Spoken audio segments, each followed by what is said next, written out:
Anthony's here in studio. How you doing, man? I'm good. It's freakier live somehow. It is. Yeah. It is. Is this the first time that we've had you in studio? No, but it's been a bit. I haven't been allowed in New Jersey for stalking Bruce Springsteen. Yes. So I had to go through that whole court Okay. process. All right. Well, good now. we're glad you're here. Yeah. Let's get to it. We talked about it going to break. The Rangers and Astros begin a significant series tonight in Houston. The Rangers are going to be without Adolis Garcia and without Corey Seager.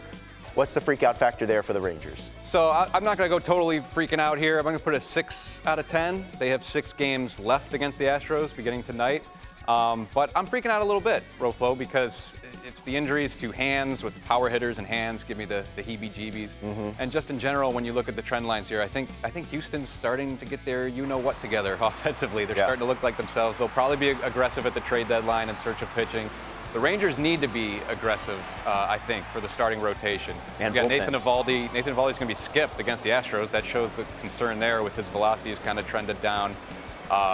Dane Dunning's been great for them, but you think about a playoff start, you probably want some more pedigree there. So it's going to be a really fascinating race down the stretch. The Rangers' offense has been so good, and they're going to be tested right now. And it's funny because I think both of those teams need similar things at the deadline. Absolutely. So they're going to be really fighting maybe for the same pieces. All right, so let's stay in the American League. We just talked about the American League West. Let's talk about the Miami Marlins.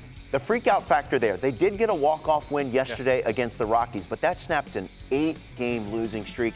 Your freak out factor in Miami. So that's we're going to break the scale the other way. Yeah. We can go -5. -5. They had a -5 run differential at the All-Star break while holding the second best record in the National League and the top wild card spot. And you look at that and goes, okay, can this maintain? I was a little skeptical of the fish, to be honest. And so this doesn't really surprise me, this run, quite frankly. The record was really built against last place teams and one-run games. Yeah. And so they have the most innings of anybody by pitchers 25 and under. Yuri Perez, of course, was sent down to manage his innings. So, I don't want to say the wheels totally fall off because I think the fish are frisky, but were they, second best record in the NL frisky? I wasn't so sure about that, so I'm not totally freaking out. Meantime, the Arizona Diamondbacks, they had a rough weekend in Cincinnati. They got swept by the Cincinnati Reds. Your freak out factor in Arizona?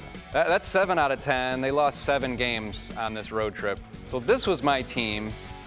My pick to click before the year. It's like, this is the kind of under the radar team that's going to make the rise. I wonder if they made it too much too fast, because then the expectations become different and people are talking about you different. You got all-stars and all this stuff. They're a little thin rotation-wise, after Zach Gallen and Merrill Kelly. That's something that would have to be addressed to take this team seriously, I think, for a deep playoff run. The bats have been flat of late. The bullpen has question marks. So they had played really well on the road until this road trip.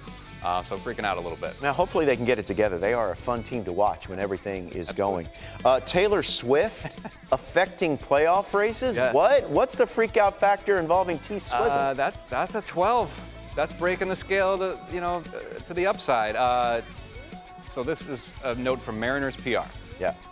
Teams playing in their home city when Taylor Swift is playing that night in their home city are 12-5. Wow. 706 winning percentage. That would be the best winning percentage in baseball. And then now you got stuff like this with Anthony Rizzo. We went into the season thinking he's going to be helped by the shift ban. Yes. Instead, he's helped by being a Swift fan. Oh, okay. Check it out. Well, Taylor Swift, it's her summer, really. She's helping the economy in every city she goes. So. Yeah, that's good. And then you got the New York Daily News this morning with the Shake It Off headline there as Anthony Rizzo goes deep for the first time in, I think, 45 games, the first time since May. Yeah. Longest homerless drought of his career. Certainly the 4 helps. That definitely had to make him feel good. And the Yankees moving forward. Absolutely. And then with this Taylor Swift phenomenon with the home teams, so the remaining U.S. portion of the tour, she's got a handful of shows in Santa Clara, California. So if you give the Giants the territorial rights to Santa Clara, they have 2 home games that align with that. Okay. Then she's in L.A. for, I think, like 6 shows. Only one of those aligns with the Dodgers home game, but they should be good for that game. So visiting teams knew they were in trouble when they walked in. Oh, that's really good. By the way, check out what the Seattle Mariners.